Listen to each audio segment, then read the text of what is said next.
to have you on the programme. We now move on and over to Europe for our next story, where the Polish Prime Minister, Donald Tusk, has said that Poland's State Protection Service has neutralised a drone operating over sensitive government locations, including Parkała Street and the Belvedere Palace. He also said that 2 Belarusian citizens were detained in connection with the incident, and the police are investigating the circumstances of that incident.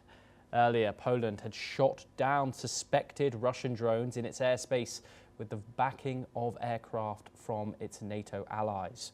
Poland has accused Russia for the violation of its airspace, but Russia has denied it. Meanwhile, the Polish President Karol Nawrocki is due to arrive in Berlin for his inaugural visit. German President Frank-Walter Steinmeier plans to welcome his Polish counterpart with military honours in front of Bellevue Palace in Berlin to hold talks with him. After this, Nawrocki is expected to meet Chancellor Friedrich Merz for an exchange of views. We are now joined by Andrew Latham. He is a professor of international relations and he joins us live from Minneapolis, USA. Thank you very much, Andrew. It's always a pleasure to speak to you.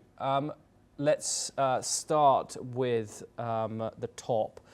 Prime Minister of Poland, Donald Tusk, says a drone flew over sensitive government sites in Warsaw. Do you see this as an isolated breach, or is this something you think is going to continue? Now we've seen 2 other, of course, instances of this, both in Poland itself and also, of course, in Romania just 2 days ago as well. Well, good question. It remains to be seen. These 2 young guys could just be independent operators out for a lark, or they may be working directly or indirectly for Moscow. These drones were operated locally. There was no obvious transporter dimension to it. They've been arrested, and we'll see how that shakes out. But the question is important because there's a bigger picture here, which is Russia's hybrid warfare, gray zone war campaign against Poland, of which the drone incursions a few days back were just one manifestation. There's GPS jamming, there's cyber warfare against hospitals and infrastructure.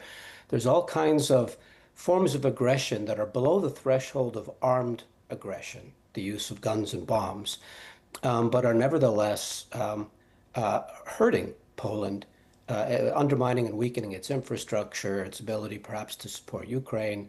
And that's got the Poles justifiably upset and taking measures, both practical, electronic countermeasures, for example, but also the new President Nawrocki's upcoming trip to Berlin. Surely he's going to ask not only for reparations from World War II, which he is, but also for German aid in countering this hybrid or gray zone warfare. Yes, Andrew, let's dive into a little bit more about what you just spoke about there. Nawrocki's inaugural trip is to Berlin. Is this a symbolic reset in Polish-German relations after years of tensions between previous governments?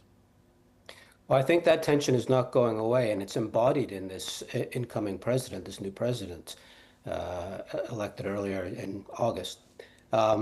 He's an historian by trade and has been an outspoken advocate of German reparations being paid to Poland for the abuses inflicted by the former on the latter during the Second World War. That's not going to change. That's why the visit, I think, was planned in the first place, was to make these demands both on moral grounds, but also domestic political grounds. This is still a live issue in Poland, if not in Germany. But on the other hand, and at the other pole, there's the Polish need for German support in this new gray zone battle space. And so it remains to be seen exactly how this new president is going to navigate these tensions.